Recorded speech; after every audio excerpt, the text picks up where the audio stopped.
Mahatma Gandhi was a very special man. He was from India. He was small and thin. He wore simple clothes. He did not carry a gun, did not use violence, but he changed the world. Many people know his name. They call him the father of India. He helped India become free. But he did not fight with weapons. He fought with peace. He believed in truth. He believed in love. His full name was Mohandas Karamchand Gandhi. But many people called him Mahatma. Mahatma means great soul. It is a name of respect. People gave him that name because he lived a kind life. Gandhi helped people without hurting others. He showed that one person can make a big change. He said, "Be the change you want to see in the world." That is a famous quote. Many people still say those words today, but Gandhi's life was not easy. He faced problems. He went to jail. People shouted at him. Some people hated him, but he stayed calm. He stayed kind. He believed in nonviolence. That means no fighting. That means no hurting. Even when others were angry, he stayed peaceful. This is a story about his life, a story about a quiet man, a man who walked, talked, and worked for freedom. He did not use power. He used peace. Maybe you know a little about Gandhi, or maybe this is your first time. It does not matter. You will learn something today. You will hear how one man, with courage and heart, changed a nation, inspired the world. So sit back, listen carefully, get ready to hear the life story of Mahatma Gandhi. Mahatma Gandhi was born in the year 1869. He was born in a town called Porbandar. Porbandar is in India. It is near the sea. It is a small town with old buildings and narrow streets. His full name was Mohandas Karamchand Gandhi. His father's name was Karamchand Gandhi. His mother's name was Putlibai Gandhi. His family was not rich. They were not poor either. They were a simple middle-class family. His father worked for the local ruler. He had an important job in the town. He helped solve problems and make rules. Gandhi's mother was very religious. She prayed every day. She fasted. This means she sometimes did not eat for religious reasons. She was kind. She taught Gandhi to be kind too. From a young age, Gandhi watched his mother. He saw her care for people. He saw her live a simple life. This had a big effect on him. Gandhi was a shy boy. He did not talk much. He liked to sit alone.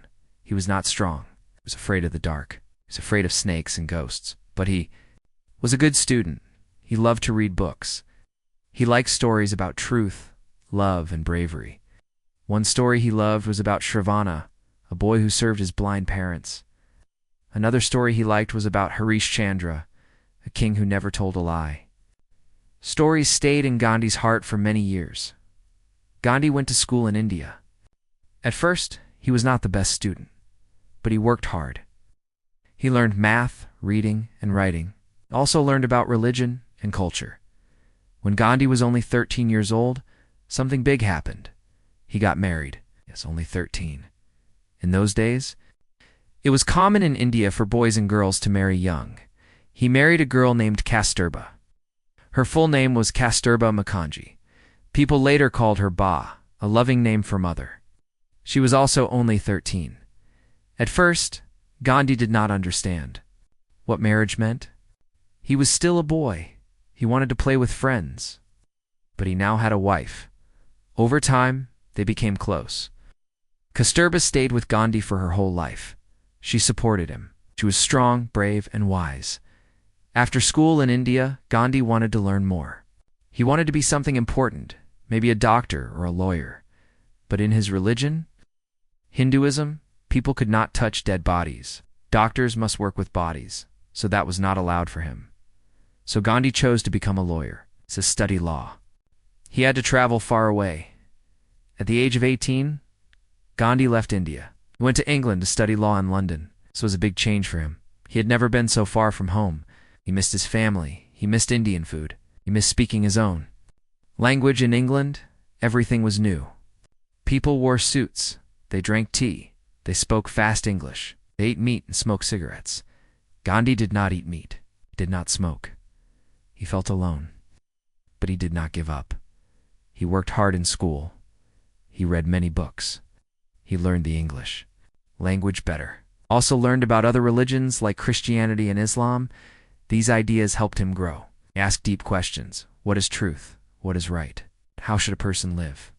After 3 years, Gandhi finished his law studies, became a lawyer. He was happy to go back home. He returned to India and hoped to start a new life. But life was not easy. Being a lawyer in India was hard. There were many rules.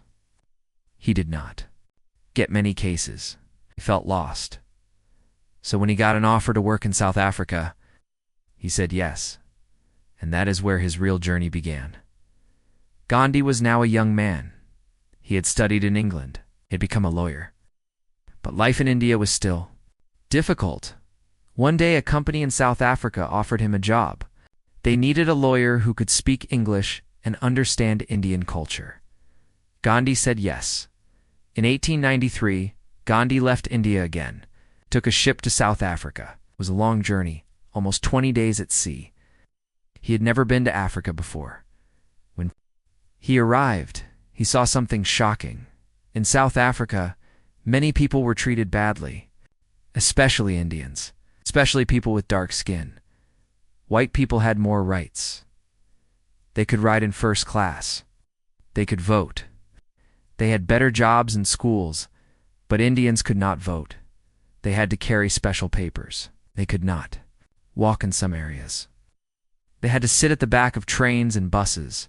One day, Gandhi bought a first-class ticket for a train. He wore a suit. He looked smart, but when the train man saw his skin, he said, "You must leave. First class is for white people," Gandhi said, "but I have a ticket. I am a lawyer. I have a right to sit here." The man got angry.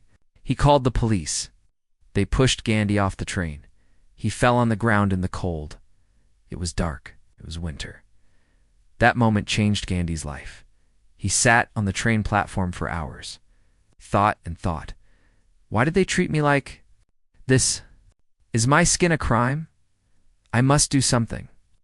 He decided to stay in South Africa not just for work, but to fight for justice. But Gandhi did not want to fight with hands, did not want to hurt anyone. He had a new idea, the birth of Satyagraha. Gandhi began to study more. He read books about justice. He read stories of people who used peace to make change. He started a new kind of protest. He called it Satyagraha. This means truth force. Satyagraha is not about hate. It is not about revenge. It is about standing strong without hurting others. He said, we must fight hate with love. We must stand with truth, not fear. Our silence can be stronger than shouting. Gandhi began to organize people. He gave speeches, told Indian workers, you are not weak. You have power. You have truth. They marched peacefully. They burned unfair papers. They refused to follow bad laws. Many were arrested, including Gandhi. He went to jail many times. But he was not afraid. He wrote letters. He gave hope to others. He taught people to be brave and calm. His actions made news around the world. People in other countries said, who is this man in white clothes? Does he not fight with fists?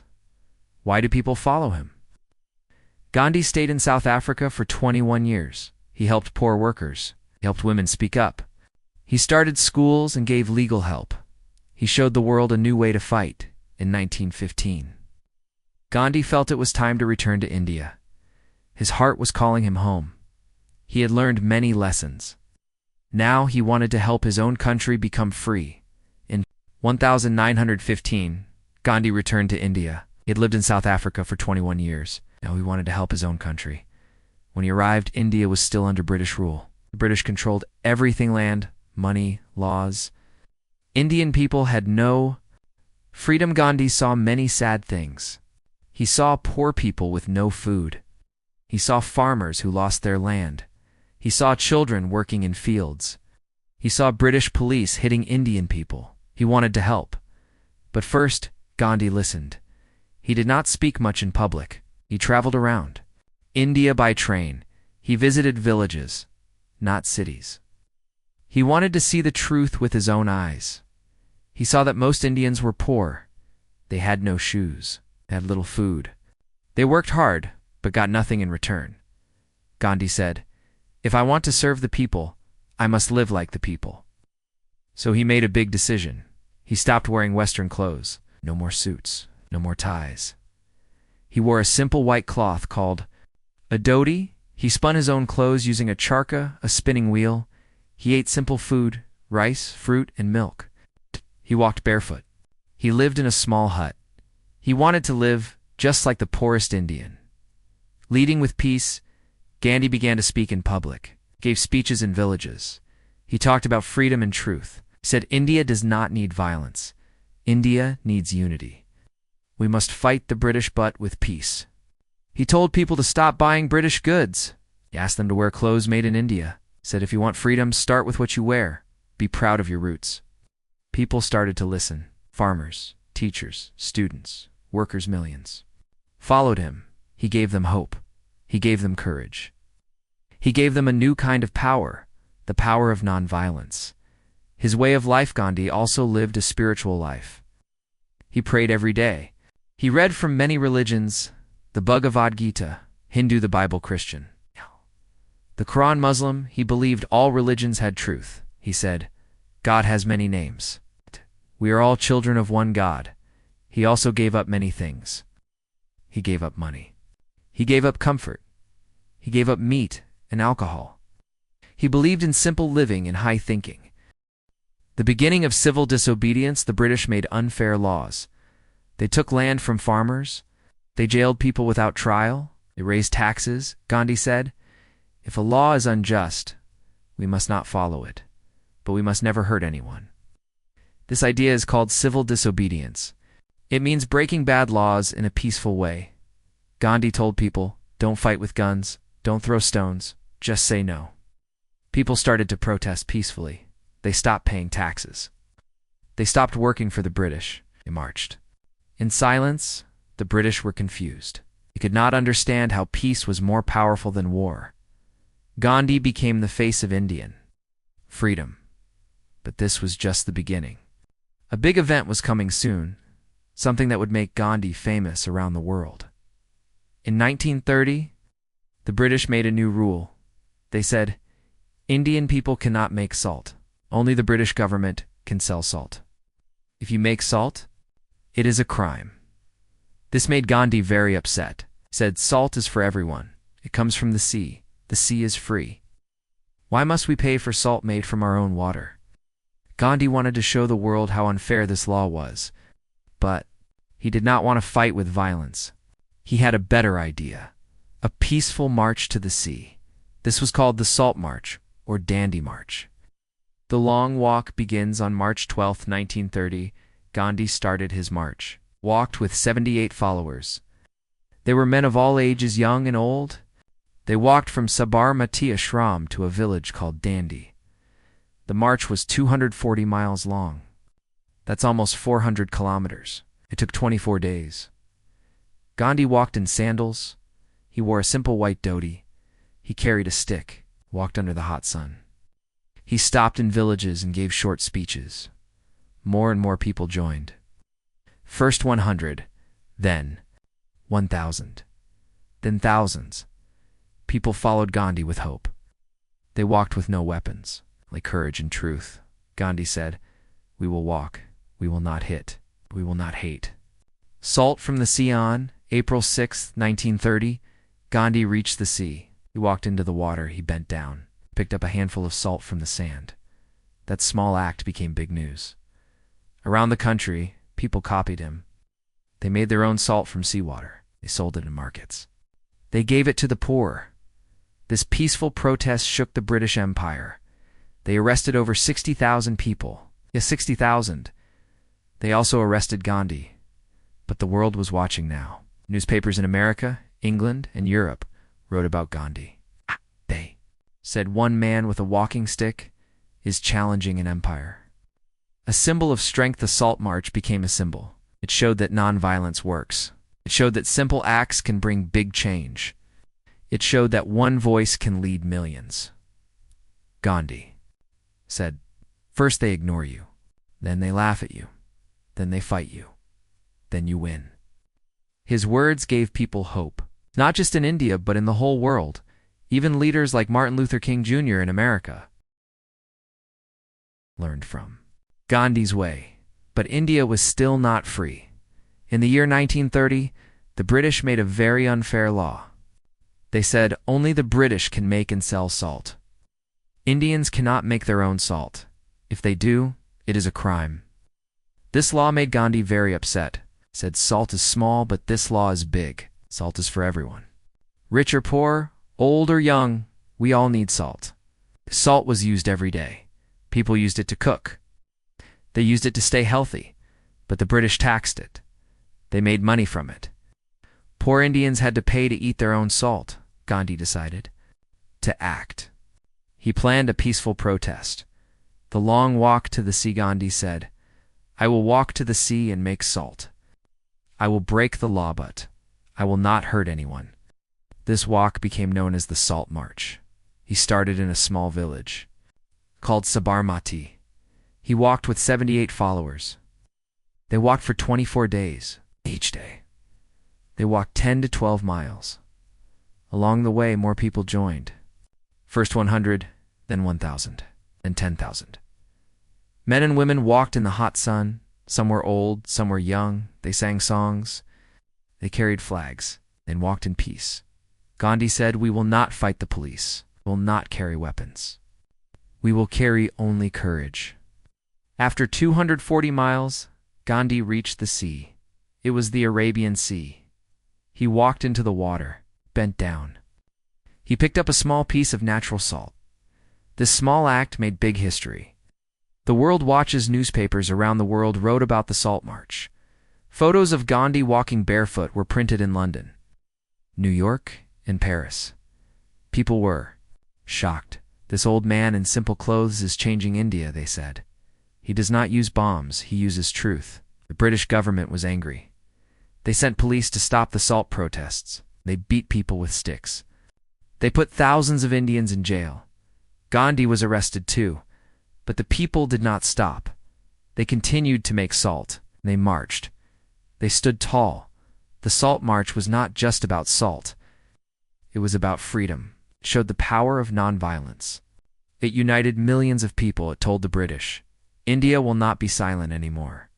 After the Salt March, Gandhi was sent to jail. He had broken the salt law. He knew it would happen. He was not afraid. This was not his first time in jail. And it would not be his last. In fact, Gandhi went to jail over 10 times in his life. The British thought jail would stop him, but they were wrong. Inside jail, Gandhi stayed strong, did not cry, he did not complain. He used his time to think, pray, and write. He read books, he wrote letters, stayed calm and peaceful. They can jail my body, he said, but they cannot jail my mind. More people joined the fight while Gandhi was in jail. More people joined the freedom movement. There were marches, there were speeches, there were boycotts. People stopped buying British goods. People burned British clothes and wore Indian-made clothes. Women also joined the fight. They made salt. They gave speeches. They taught their children about freedom. The British tried to stop them. They arrested more people. They used violence. But the people did not stop. Gandhi's message had touched many hearts. He had started something big. Talks with the British sometimes. The British called Gandhi to talk. He said, let's find peace. Let's make a deal. Gandhi always came with simple ideas. Give us freedom. Let Indians rule India. We want peace, not power. But the British were afraid. They did not want to lose control. So sometimes the talks failed. Gandhi went back to jail again. Still, he never gave up. Gandhi's fast. Gandhi also used another special protest, fasting. Fasting means not eating food. When there was violence in the country, Gandhi said, I will not eat until people stop fighting. People loved him. They listened. They stopped violence to save his life. His fasts were not for power. They were for peace, he said. I fight not with anger, but with my empty stomach. The call for freedom grows in the 1930s and 1940s. More people wanted freedom. More Indians said, British, go home. Gandhi and other leaders worked together. They formed groups. They made plans. They spread the message to every corner of India. The British were losing control. World War II had also made them weak. Gandhi said, leave India now. This is our land. People were ready. The world was watching. The time for independence was coming. The year was 1947. India had been under British rule for over 200 years. But now, things were changing. The people of India had spoken. They had marched. They had gone to jail. They had waited 4 years. And finally, the British said, "We will leave India." On August 15th, 1947, India became free. People danced in the streets. They waved flags. They shouted with joy, "India is free. We are free." But Gandhi was quiet. Gandhi's heart was heavy. You might think Gandhi was very happy. After all, he had worked for freedom his whole life. But Gandhi was sad. Why? Because the country was broken. India was now divided. One part was called India. The other part was called Pakistan. This division was based on religion. Many Hindus stayed in India. Many Muslims moved to Pakistan, but this division caused violence. People were angry. There were riots. People were killed. Gandhi's heart hurt deeply. He had always said Hindus and Muslims are brothers. We are one people. So instead of joining the celebration, Gandhi did something else. He went to the streets. He tried to bring peace. He walked between fighting groups. He prayed with Hindus, prayed with Muslims. He asked them to stop. He begged them to forgive. Gandhi's last fast to stop the killing. Gandhi did what he always did. He fasted. He said, "I will not eat until the violence ends. If people kill in my name, I do not want to live." His fast shocked the nation. People cried. People stopped fighting. People begged Gandhi to eat again. And finally, the peace returned, at least for a short time. Gandhi was 78 years old. His body was weak, but his mind was strong.